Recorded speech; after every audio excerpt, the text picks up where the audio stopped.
Hello दोस्तों, मैं अंकित सिंह आप सभी लोगों का विजडम हब स्टडी पर स्वागत करता हूं इस वीडियो सीरीज़ में, जिसमें हम देखते हैं यूपीएससी 2020 प्रीलिम्स के लिए फैक्ट सीरीज़। दोस्तों, ये वीडियो प्रतिदिन शाम को 7 बजे से 7:30 बजे के मध्य हमारे यूट्यूब चैनल पर अपलोड कर दिया जाता है। इसे देखने के लिए आप हमारे चैनल को सब्सक्राइब कर लीजिए और बेल आइकन बटन दबा दीजिए। इस वीडियो में हम 4 महत्वपूर्ण टॉपिक को डिस्कस करेंगे। पहला रहेगा इसमें यार्ड 45006 वज्रा। दूसरा रहेगा इसमें स्थानीय स्वशासन में अनुसूचित जनजाति में प्रतिनिधियों की क्षमता निर्माण का कार्यक्रम जो आयोजित किया गया है, उसके बारे में समझेंगे। तीसरा टॉपिक रहेगा इसमें 1000 स्प्रिंग इनिशिएटिव्स क्या है, ये जानेंगे। और चौथा टॉपिक रहेगा इसमें सियानोकोकाकस SPPCC 7002, ये क्या है, ये हम समझेंगे इस पूरे टॉपिक में, इस पूरे वीडियो में। तो चलिए स्टार्ट करते हैं। तो पहला जो इसमें विषय है ये है यार्ड 45006 वजह। तो देखिए, 27 फरवरी 2020 को चेन्नई के तटीय सुरक्षा बढ़ाने हेतु छठवें तटरक्षक अप तटीय गश्ती पोत मतलब ऑफ शोर petrol vessel OPV6 yard 45006 Vajra को लॉन्च किया गया। ये कुछ इस प्रकार से दिखाई देता है, जिसे आप स्क्रीन पर देख सकते हैं इस फोटो में। ये कुछ इस प्रकार से जो है ये यार्ड 45006 वज्रा दिखाई देता है। इसका उद्देश्य क्या है इस पूरे प्रोग्राम का, ये इस पूरे प्रोजेक्ट का? तो देखिए, इस पोर्ट द्वारा लगभग 7500 किलोमीटर विशाल भारतीय तट रेखा और अनन्य जो आर्थिक क्षेत्र होता है मतलब एक्सक्लूसिव इकोनॉमिकल जोन जो होता है कि लगभग 20 लाख वर्ग किलोमीटर के विशाल क्षेत्र को सुरक्षित करने की पूरी कोशिश की जाएगी। ये पूरा इसका उद्देश्य ऑब्जेक्टिव रहेगा।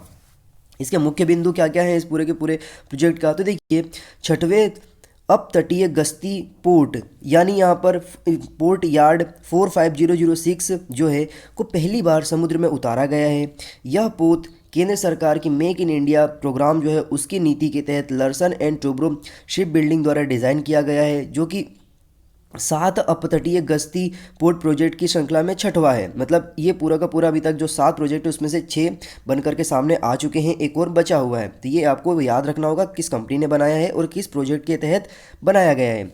विशेष रूप से अनन्य आर्थिक क्षेत्र मतलब एक्सक्लूसिव इकोनॉमिक जोन जो होता है में आतंकवाद विरोधी एवं तस्करी विरोधी अभियानों के साथ साथ इसका इस्तेमाल दिन व रात के साथ के समय जो भी यहाँ पर एक्टिविटी होती है उसके लिए गश्त का कार्य ये करेगा। फिर इसके बाद अनन्य आर्थिक क्षेत्र क्या होता है या एक्सक्लूसिव इकोनॉमिक जोन होते क्या है, ये समझना होगा। तो देखिए, EEZ बेस लाइन से 200 नॉटिकल मीटर की दूरी तक फैला होता है। मतलब कोई भी भारतीय जो तट रेखा है उस भारतीय तट रेखा से 200 मीटर की जो नॉटिकल दूरी होती है उस मील की दूरी को यहाँ पर EEZ कहा जाता है। जैसे कि आप ये मान के चलिए कि भारत का एक पेनिनसुला वाला क्षेत्र है, यहाँ से पूरा का पूरा आप देख रहे हैं। तो यहाँ से जब आप देखते हैं तो इस पूरे क्षेत्र से ये पूरा जो क्षेत्र रहेगा यहाँ तक, ये भारत का पूरा EEZ रहेगा, जो कि रहता है यहाँ पे 200 नॉटिकल मील के बराबर। ये पूरा जो क्षेत्र होता है इसे यहाँ पर EEZ कहा जाता है। तो इसमें तटीय क्षेत्रों की जो सभी प्राकृतिक संसाधनों की खोज, दोहन और संरक्षण और उसके प्रबंधन का जो पूरा का पूरा संप्रभु अधिकार होता है वो देश का होता है। मतलब ये पूरा का पूरा जो क्षेत्र होगा 200 नॉटिकल, इसमें भारत यहाँ से जो भी यहाँ पर शिप आती है उनसे टैक्स कलेक्ट कर सकता है। उसमें जो भी यहाँ पर नेचुरल रिसोर्सेज होंगे उसका यहाँ पर दोहन कर सकता है। उसकी सुरक्षा की पूरी जिम्मेदारी भी भारत देश की होगी। तो ये इस पूरे क्षेत्र की निगरानी करने के लिए ये जो है वज्रा 45006 इसको लॉन्च किया गया है। तो ये पूरा जो क्षेत्र है इसमें क्या होता है कि भारतीय जल क्षेत्र में परागमन करने वाले लगभग 1 लाख व्यापारी जहाज़ों के लिए सुरक्षा मार्ग सुनिश्चित करेगा ये पूरा प्रोजेक्ट। चलिए, ये तो मैंने बता दिया आपको कि यार्ड 45006 क्या करेगा, क्या इसके प्रोजेक्ट है, किसने बनाया है, किस ऑब्जेक्ट के तहत बनाया गया है, किस विभाग ने इसको बनाया है, ये सारा मैंने बता दिया। अब मैं यहाँ पर टॉपिक डिस्कस करूँगा दूसरा। तो दूसरा जो टॉपिक है वो है यहाँ पर स्थानीय स्वशासन में अनुसूचित जनजाति के प्रतिनिधियों की क्षमता निर्माण का कार्यक्रम मतलब programme for capacity building for scheduled tribe representatives in local self governance. तो ये क्या है? तो देखिए, भारत सरकार के जनजाति मामलों के मंत्री ने 27 फरवरी 2020 को भुवनेश्वर, जो कि उड़ीसा की राजधानी है, में ये प्रोग्राम को कार्यान्वयन किया या शुभारंभ किया। तो इसका उद्देश्य क्या है? देखिए, इस प्रोग्राम का पूरा ऑब्जेक्ट ये था, उद्देश्य ये था कि क्षमता निर्माण पहल का उद्देश्य स्थानीय स्तर पर पंचायती राज व्यवस्थाओं या संस्थाओं में जनजातीय प्रतिनिधियों के निर्माण हेतु या निर्णय लेने हेतु क्षमताओं में सुधार करने के लिए सशक्त बनाना। मतलब यहाँ पर जो भी कार्यक्रम्स होते हैं उनमें स्केड्यूल्ड ट्राइब्स के जो लोग होते हैं, जनजाति के जो लोग होते हैं, उनकी भागीदारी को सुनिश्चित करना। मुख्य बिंदु क्या है इसके? तो यह क्षमता निर्माण कार्यक्रम संवैधानिक एवं कानूनी प्रावधानों पर ध्यान केंद्रित करेगा, जो कि जनजातीय लोगों के कल्याण एवं उनके अधिकारों को संरक्षण को बढ़ावा देता है। यह कार्यक्रम सरकारी नीतियों एवं कार्यक्रमों के क्रियान्वयन तथा निगरानी के कार्यक्रम में पंचायती राज संस्थाओं के जनजातीय प्रतिनिधियों की अधिक से अधिक भागीदारी सुनिश्चित करेगा। इस क्षमता का निर्माण कार्यक्रम के मॉड्यूल को संयुक्त राष्ट्र विकास कार्यक्रम मतलब यूनाइटेड नेशन डेवलपमेंट प्रोग्राम के संयोजन में विकसित किया जाएगा। मतलब इस पर पूरी की पूरी निगरानी कह सकते हैं कि यहाँ पर यूनाइटेड नेशन की जो डेवलपमेंट प्रोग्राम्स होती है उसके द्वारा भी रखी जाएगी। तो ये ऑब्जेक्टिव कह सकते हैं कि एक अच्छा खासा ऑब्जेक्ट है इसका, एक अच्छा मुख्य बिंदु है, एक अच्छा कह सकते हैं यहाँ पर कि इसका उद्देश्य है जो कि अनुसूचित जनजाति के लोगों को यहाँ पर सुदृढ़ कराने में मदद करेगा। अब हम बात करते हैं हमारा तीसरा टॉपिक जो कि यहाँ पर 1000 स्प्रिंग इनिशिएटिव्स। तो देखिए 1000 स्प्रिंग इनिशिएटिव्स जो है भारत सरकार के जनजातीय मामलों के मंत्री ने 27 फरवरी 2020 को यहाँ पर जो उड़ीसा थी, उड़ीसा के भुवनेश्वर में ही ये वाला प्रोग्राम को लॉन्च किया था। तो यहाँ ये देखेंगे तो ये क्या था, तो ये स्वशासन में अनुसूचित जनजातियों के जो रिप्रेजेंटेटिव्स हैं उनको यहाँ पर बढ़ाने के लिए कार्यक्रम को स्टार्ट किया गया था, जो कि यहाँ पर इसी के अंतर्गत था जो मैंने ये टॉपिक कवर किया था। तो इसका क्या उद्देश्य था इस पूरे प्रोग्राम का? तो देखिए इस पूरे प्रोग्राम का उद्देश्य ये था कि ग्रामीण जो भारत है उसमें कई कठिन एवं दुर्गम क्षेत्रों में जो जनजातीय समूह के लोग रहते हैं उन लोगों के लिए सुरक्षित एवं पर्याय जल पूर्ति में सुधार करना, मतलब उनके लिए जो पानी की उपलब्धता है उसको यहाँ पर अच्छा और सुरक्षित पानी उपलब्ध कराना इसका उद्देश्य था। तो यहाँ पर यह समझना होगा कि यहाँ पर स्प्रिंग वर्ड क्या है। तो देखिए स्प्रिंग मूल रूप से भूजल निर्वहन के प्राकृतिक स्रोत हैं जिनका जो उपयोग होता है विश्व में पर्वतीय क्षेत्रों के साथ साथ भारत में भी बड़े पैमाने पर किया जाता है। स्प्रिंग वह स्रोत होते हैं जो बिंदु हैं जहाँ से जल पूर्ति मतलब एक्यूफायर के जल निकलकर पृथ्वी की सतह पर आता है। यह जलमंडल का एक प्रमुख घटक होता है। हालांकि 75% से अधिक जनजातीय आबादी वाले मध्य एवं पूर्वी भारत में स्प्रिंग का उपयोग बहुत ही कम होता है। फिर इसका मुख्य बिंदु क्या है? तो देखिए इसके मुख्य बिंदुओं की अगर हम बात करते हैं यहाँ पर, तो इस पहल में पेयजल के लिए पाइपों में से जल पूर्ति हेतु बुनियादी ढांचे का निर्माण करना शामिल है। इसमें सिंचाई और बैकयार्ड पोषण उद्यान के लिए जल की व्यवस्था हो सके, परिणामतः जनजातीय लोगों के लिए स्थायी आजीविका के अवसर उत्पन्न किए जा सके। यह पहल बारहमासी स्प्रिंग के जल का उपयोग करने में सहायता करेगी, जिसका उपयोग जनजातीय क्षेत्रों में पानी की कमी को दूर करने के लिए किया जाएगा। तो ये पूरी की पूरी यहाँ पर कार्यक्रम है इसके अंतर्गत। अब देखिए यहाँ पर जो GIS आधारित स्प्रिंग एटलस का पर ऑनलाइन पोर्टल भी स्थापित किया जाएगा। तो ये क्या है? देखिए online portal on GI based spring Atlas.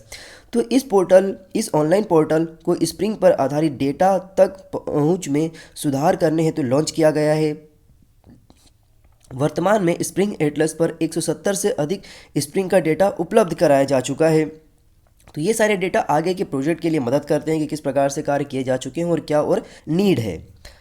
अब हम बात करते हैं दोस्तों हमारे इस वीडियो का चौथा टॉपिक जो कि है यहाँ पर इसिएनोकोकस SPPCC 7002। ये क्या है? तो देखिए जेनेटिक इंजीनियरिंग और जैव प्रौद्योगिकी के लिए अंतर्राष्ट्रीय केंद्र मतलब international centre for genetic engineering and biotechnology, जिसे यहाँ पर ICGEB कहा जाता है, के शोधकर्ताओं ने एक समुद्री सूक्ष्मजीव की विकास दर एवं शुगर की मात्रा को बेहतर करने के लिए एक विधि विकसित की है, जिसे यहाँ पर इस नाम से जाना गया है, जिसका नाम है यहाँ पर इसिएनोकोकस SPPCC 7002 इसको कहा जाता है। ये जो इन्होंने शोध करी है। तो देखिए कुछ इस प्रकार से इन्होंने शोध करके कुछ डायग्राम्स एकत्रित किए हैं, जो कि डायग्राम्स के बाद एकत्रित करने के बाद कुछ मुख्य बिंदु सामने आते हैं। तो क्या है कि बायोफ्यूल उत्पादन सहित अधिकांश जैव प्रौद्योगिकी प्रक्रियाएं कम लागत, शुगर की सतत आपूर्ति एवं नाइट्रोजन स्रोत की उपलब्धता पर निर्भर हैं। शुगर सामान्यतः पेड़ पौधों से ही मिलती है। पेड़ पौधे प्रकाश संश्लेषण की प्रक्रिया के माध्यम से वातावरण से कार्बन डाइऑक्साइड को ग्रहण करते हैं, जिसमें शर्करा, प्रोटीन और लिपिड जैसे जैविक घटकों में परिवर्तन करने के लिए प्रकाश ऊर्जा का उपयोग करते हैं। कुछ बैक्टीरिया जैसे कि साइनोबैक्टीरिया, जिसे नीले हरे शैवाल के रूप में भी जाना जाता है, प्रकाश संश्लेषण कर सकते हैं और वातावरण में कार्बन डाइऑक्साइड का जो स्थिरीकरण है करके शुगर का उत्पादन कर सकते हैं। साइनोबैक्टीरिया से शुगर की जो प्राप्ति भूमि आधारित फसलों की तुलना में बहुत अधिक हो सकती है। इसके अलावा साइनोबैक्टीरियल बायोमास प्रोटीन के रूप में एक नाइट्रोजन स्रोत प्रदान करता है। साइनोबैक्टीरिया ताजे एवं खारे जल दोनों में पाए जाते हैं। बेसिकली समुद्री साइनोबैक्टीरिया का उपयोग करना बेहतर हो सकता है क्योंकि ताजे जल के स्रोतों में तेज़ी से कमी हो रही है, तो इसलिए ये जो समुद्री जल है इसका ज़्यादा उपयोग मतलब समुद्री जलों का ज़्यादा उपयोग किया जा सकता है यहाँ पर। फिर समुद्री जो साइनोबैक्टीरिया होता है, ये साइनोबैक्टीरिया आधारित शुगर उत्पाद की आर्थिक जो व्यवहार्यता में सुधार ला सकता है। उसकी विकास दर शुगर प्राप्ति में उल्लेखनीय सुधार की आवश्यकता दर्ज कराती हैं। शोधकर्ताओं ने इसके माध्यम से ये भी पता लगाया है कि एक समुद्री साइनोबैक्टीरिया को सफलतापूर्वक सिएनोकोकस SPPCC 7002 विधि से निर्मित किया जा सकता है। इनमें उच्च विकास दर एवं शुगर, जिसमें यहाँ पर ग्लाइकोजन प्राप्ति की संभावना अधिक होती है। हवा की उपस्थिति में इनकी विकास दर दोगुनी हो जाती है, जबकि इनकी कोशिकाओं में ग्लाइकोजन की मात्रा में लगभग 50% की वृद्धि हो जाती है। तो ये बहुत ही ज़्यादा महत्वपूर्ण फैक्ट साबित कर देता है यहाँ पर इनके निर्माण में। फिर यहाँ पर आप देखते हैं कि जो ग्लाइकोजन ग्लूकोज की बहुशाखा वाला एक पॉलीसेकेराइड है जो कि जीव जंतुओं, कवक एवं बैक्टीरिया में ऊर्जा भंडारण के रूप में कार्य करता है। पॉलीसेकेराइड संरचना जीवों के शरीर में ग्लूकोजन के मुख्य भंडारण का प्रतिनिधित्व करती है। फिर इसके बाद यहाँ पर बात आती है कि जेनेटिक इंजीनियरिंग और जैव प्रौद्योगिकी के लिए अंतर्राष्ट्रीय केंद्र कहाँ पर है, किस प्रकार से स्थापित किया गया है, क्या इसकी संरचना है। तो देखिए यहाँ पर ICGEB एक विशिष्ट अंतर सरकारी संगठन है जिसे शुरुआत में संयुक्त राष्ट्र औद्योगिकी विकास संगठन मतलब United Nation Industrial Development Organization की विशेष परियोजना के रूप में स्थापित किया गया था, किंतु वर्ष 1994 में उसके बाद यह पूरी तरह से स्वायत्त संस्था हो गया। इसकी इटली, भारत और दक्षिण अफ्रीका में 46 अत्याधुनिक प्रयोगशालाएं हैं, लेबोरेटरीज हैं और 65 से अधिक सदस्य देशों के साथ एक परस्पर संवादात्मक नेटवर्क बनाता है। यह विश्व भर में सतत विकास कार्यक्रमों की सफलता में योगदान देने हेतु उद्योगों के लिए जैविक या जैव प्रौद्योगिकी क्षेत्र में अनुसंधान, प्रशिक्षण एवं प्रौद्योगिकी हस्तांतरण में महत्वपूर्ण भूमिका निभाता है।